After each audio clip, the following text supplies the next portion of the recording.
Assalamualaikum warahmatullahi wabarakatuh. Sekarang kita masuk pada kuliah pengantar bisnis pertemuan ke-13, di mana dalam pertemuan kali ini kita akan membicarakan riset dan statistika dalam bisnis. Apa fungsi dan tujuan kita melakukan riset dan statistika dalam bisnis? Riset atau arti lainnya adalah melakukan penelitian terhadap bisnis, bertujuan untuk mengetahui apakah yang ada faktanya di lapangan akan bisa kita gunakan untuk kepentingan atau tujuan dari perusahaan. Jadi ketika kita berusaha untuk merumuskan tujuan-tujuan perusahaan, merumuskan target-target perusahaan, kita melakukan penelitian terhadap apa yang terjadi di lapangan. Faktanya seperti apa. Nah, untuk mengetahui fakta-fakta tersebut, kita lakukan riset dan kita cari penyelesaian statistika. Nah, dengan analisis statistik, kita akan menemukan secara pasti karena statistika merupakan metode ilmiah yang sudah dapat diukur keabsahannya, sehingga apa yang data yang kita olah menggunakan analisis statistik merupakan data yang bisa dipercaya karena statistik yang sudah saya bilang sudah teruji keabsahannya. Pertama kita pahami dulu pengertian riset. Riset adalah pengambilan keputusan dalam bisnis berdasarkan fakta, seperti yang saya sebut tadi. Kemudian statistik adalah pengambilan keputusan berdasarkan interpretasi data angka. Jadi nanti dalam analisis statistik yang kita butuhkan adalah data dan angka seperti itu yang ada di lapangan, fakta di lapangan, misalnya data angka penjualan produk mobil atau data penjualan bisnis retail, atau misalnya data penyaluran kredit seperti itu, kredit rumah dan lain-lain halnya. Nanti bisa kita analisis statistik berbagai macam keperluan, akan saya jelaskan fungsi-fungsi analisis statistik. Kemudian dalam pengambilan keputusan merupakan proses memilih prosedur tertentu dari berbagai kemungkinan alternatif. Jadi nanti kita harus mencari dulu masalah yang kita temui apa, karena kadang-kadang kita hanya mengidentifikasi satu masalah, padahal mungkin masalah yang lain yang menyebabkan kendala pada bisnis kita. Jadi benar-benar dalam mengidentifikasi permasalahan ini semua diidentifikasi, semua dipertimbangkan. Masalah-masalah yang terjadi tidak hanya dari satu sisi, dari berbagai macam sisi, dari berbagai macam sumber seperti itu, masalah-masalah yang kita identifikasi. Kemudian setelah itu kita tetapkan tujuan bisnis kita, apa yang ingin dicapai. Setelah kita menentukan tujuan itu, tentu saja tujuannya ini kaitannya dengan menyelesaikan masalah. Jika permasalahannya adalah rendahnya pemasaran perusahaan kita tahun ini, maka tujuan yang ingin dicapai adalah meningkatkan pemasaran. Lebih spesifik, kita biasanya membuat angka. Misalnya kita meningkatkan penjualan sampai dengan 10.000 produk, seperti itu misalnya. Kemudian setelah kita merumuskan tujuan, maka kita buat alternatif penyelesaian dari permasalahan-permasalahan yang kita telah temukan. Nah, alternatif-alternatif itu nanti ditimbang yang mana yang paling baik, bisa jadi satu alternatif penyelesaian atau bahkan kombinasi penyelesaian. Karena nanti dalam permasalahan tentu saja ada yang sederhana dan ada yang kompleks.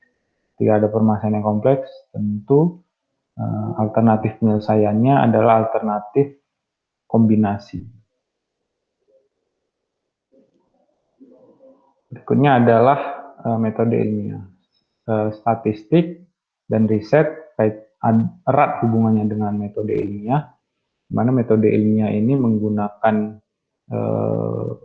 pengujian-pengujian berdasarkan angka-angka tertentu, berdasarkan rasio-rasio tertentu yang dianggap oleh peneliti, dianggap oleh para ahli-ahli bahwa ukuran-ukuran tersebut sudah cocok untuk menggambarkan sebuah kejadian seperti itu. Jadi langkah-langkah dalam melakukan metode ilmiah, pertama kita harus identifikasi masalah. Ketika kita tahu identifikasi masalah, kita menduga bahwa ada hubungan seperti itu. Ada hubungan antara penyebab dengan apa yang disebabkannya gitu. Jadi misalnya sini ada tadi kita sebutkan masalah pemasaran karena jumlah produk yang kita pasarkan tahun ini berkurang, mungkin ada penyebabnya dari sisi kurang baiknya kita melakukan pemasaran. Nah, dari situ kita menduga bahwa ada kualitas pemasaran yang buruk dari kita sehingga menyebabkan jumlah produk yang terjual sedikit misalnya. Tentu saja kita cari data yang berhubungan dengan permasalahan tadi, jumlah produk yang terjual, kemudian kualitas pemasaran yang buruk tadi digambarkan oleh apa saja. Misalnya tidak sasaran pemasaran tidak tepat. Misalnya kita menyasar mahasiswa, ternyata kita malah target iklannya atau target pemasarannya malah anak SD, seperti itu. Kemudian setelah mendapatkan hasil dari data-data yang kita olah secara statistik, kemudian kita buat alternatif keputusan. Kemudian kita lakukan evaluasi, kita tentukan bahwa alternatif tersebut berjalan dengan baik atau tidak. Jika tidak, maka kita perbaiki. Dan pada akhirnya kita lakukan aktualisasi. Dalam metode ilmiah ada 3 metode, ada metode survei. Metode survei ini kita melakukan wawancara biasanya, instrumennya dari kuesioner, kita bisa tanyakan langsung kepada konsumen atau siapa saja yang terkait dengan permasalahan kita tadi. Misalnya kita wawancarai tentang minat beli konsumen, kemudian bagaimana tingkat kepuasannya, kemudian kita tanyakan juga loyalitasnya terhadap produk kita. Kemudian kita juga bisa melakukan observasi. Observasi ini lebih pada pengamatan. Jadi kita tidak bertanya, kita tidak melakukan percobaan, kita hanya mengamati di lapang bagaimana perilaku konsumen, misalnya kita lakukan dokumentasi. Nah, kita tentukan di mana proses pengamatan tersebut. Misalnya terkait dengan produk yang mungkin kita lakukan pengamatannya adalah di tempat-tempat atau lokasi bisnis di mana produk kita dijual. Kemudian ada metode eksperimen. Metode eksperimen ini mengedepankan percobaan. Jadi kita lakukan percobaan, kita lakukan aturan-aturan tertentu yang mungkin dapat mempengaruhi sebuah, ini disebutnya variabel. Jadi kita melakukan input perilaku, misalnya variabelnya misalnya perilaku, atau inputnya adalah uji efek harga. Di sini kita berikan pilihan mana produk yang akan dibeli jika harganya 700. Kemudian mana produk yang akan dibeli oleh konsumen. Konsumen akan memilih produk jika harganya pada tingkat seperti apa.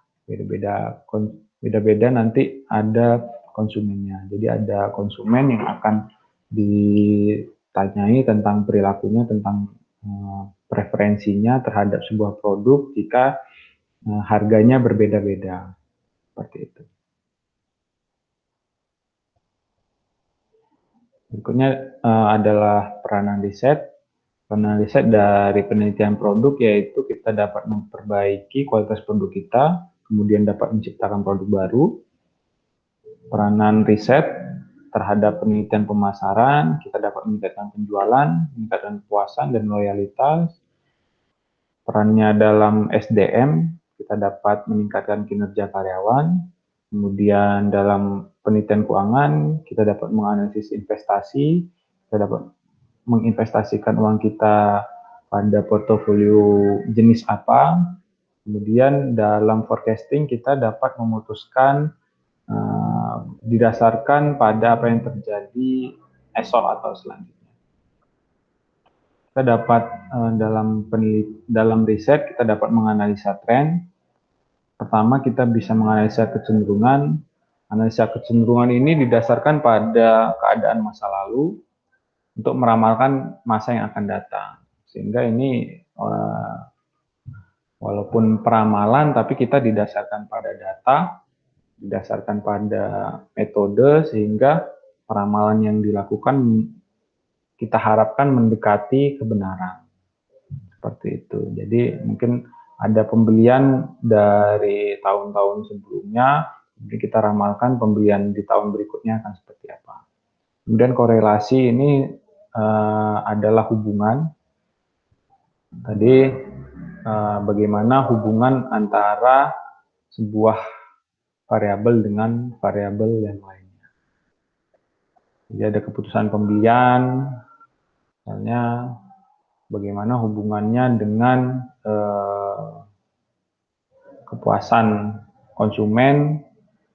Nah, jadi bagaimana hubungan kepuasan konsumen terhadap keputusan pembeliannya. Kepuasannya terhadap produk kita, kemudian dilihat bagaimana apakah dia akan melakukan pembelian atau tidak. Seperti itu. Itu adalah korelasi. Kemudian perkiraan gabungan adalah gabungan dari analisa kecenderungan, korelasi, dan dicampur dengan intuisi atau intuisi ini berkaitan dengan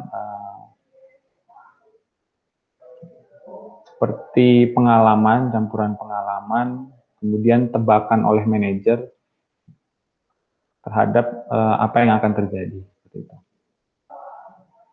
Ketika kita sudah melakukan riset dan analisis statistik, tentu ada data-data yang dapat ditampilkan dan menghasilkan informasi. Kita harus menghasilkan informasi dari data-data tersebut. Nah, ini adalah contoh-contohnya. Ketika kita membaca ini, kita harapkan mendapatkan informasi. Hingga kita harus menjelaskan bagaimana interpretasi dari data-data ini.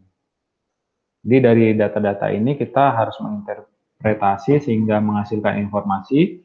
Informasi ini bisa kita gunakan untuk membuat keputusan alternatif. Jadi dicontohkan di sini ada data riset terkait dengan penjualan mobil, daftar 10 mobil terlaris atau penjualannya tertinggi. di kuartal ketiga tahun 2020 ternyata paling tinggi penjualannya adalah mobil Honda Brio, kemudian Toyota Avanza, berikutnya ada Suzuki Carry, kemudian ada Daihatsu Grand Max, Daihatsu Tigra, Toyota Rush, Mitsubishi Expander, dan seterusnya.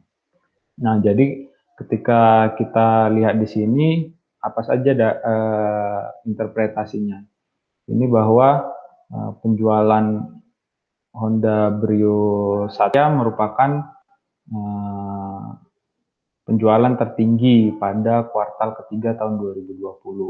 Penjualan tertinggi kedua yaitu Toyota Avanza sebanyak 25.104. Penjualan tertinggi ketiga pada kuartal ketiga tahun 2020 adalah mobil Suzuki Carry Pickup sebanyak 24.468. Jadi dari data ini bisa diketahui bahwa penjualan mobil paling tinggi adalah mobil LCGC. Kemudian penjualan kedua adalah mobil keluarga atau MPV. Penjualan ketiga adalah terlaris adalah mobil untuk angkutan barang Suzuki Carry. Gitu. Jadi kita dapat mengetahui bahwa trennya mobil kota atau LCGC ini, mobil kecil ini lebih banyak. Kemudian kita dapat lihat juga karena banyaknya aktivitas penjualan produk-produk online sehingga membutuhkan mobil angkutan barang yang lebih banyak. Seperti itu. Berikutnya adalah ada data penjualan mobil domestik di Indonesia berdasarkan merek dari bulan Januari sampai Oktober 2020. Dapat diketahui dari data ini bahwa penjualan terbanyak itu masih dipimpin oleh Toyota sebanyak misalnya di sini 125 misalnya 125.000. Toyota memimpin pasar, memimpin penjualan mobil, kemudian penjualan mobil di yang kedua, di tingkat kedua ada Daihatsu dengan penjualan misalnya 78.000. Kemudian penjualan terbanyak ketiga diisi oleh merek Mitsubishi sebanyak misalnya 61.000. Nah, kita menginterpretasikan datanya seperti itu. Sehingga dari data ini misalnya kita adalah produsen merek Honda, tentu kita ingin mengetahui mengapa Toyota selalu penjualannya terbanyak.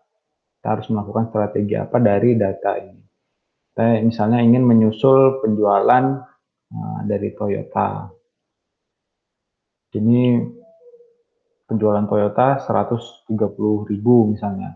Dari kita sebagai perusahaan penjualan mobil Honda harus melakukan apa untuk mengejar penjualan Toyota sebesar 130.000.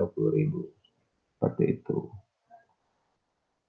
Nah, di sini juga ada data terkait dengan rata-rata pinjaman dari para peminjam dari fintech lending di sektor produktif.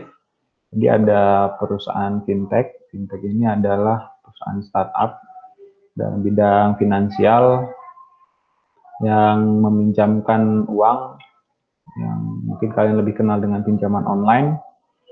Nah, ternyata 36,1% itu para peminjam itu meminjam uang antara 2,5 juta sampai 25 juta. 33%-nya meminjam uang kurang dari 2,5 juta. Kemudian sebanyak 17,6% peminjam itu meminjam uang lebih dari 500 juta.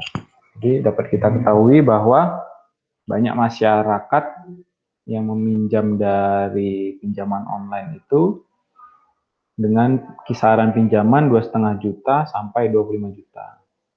Nah, kategori kedua, masyarakat banyak yang meminjam uang melalui pinjaman online dengan pinjaman lebih kecil dari 2,5 juta. Dari data ini bisa kita lihat seperti itu interpretasi datanya. Berikutnya ada dompet digital. Dompet digital ini metode pembayaran yang kita lakukan, kita mengirim uang pada rekening-rekening daripada dompet-dompet digital ini bisa digunakan untuk berbagai pembayaran online, cashless lebih tepatnya, tidak menggunakan uang cash. Dipimpin pertama adalah Dana, dompet digital paling memimpin pasar yaitu Dana, kemudian e-money, berikutnya adalah Shopee Pay.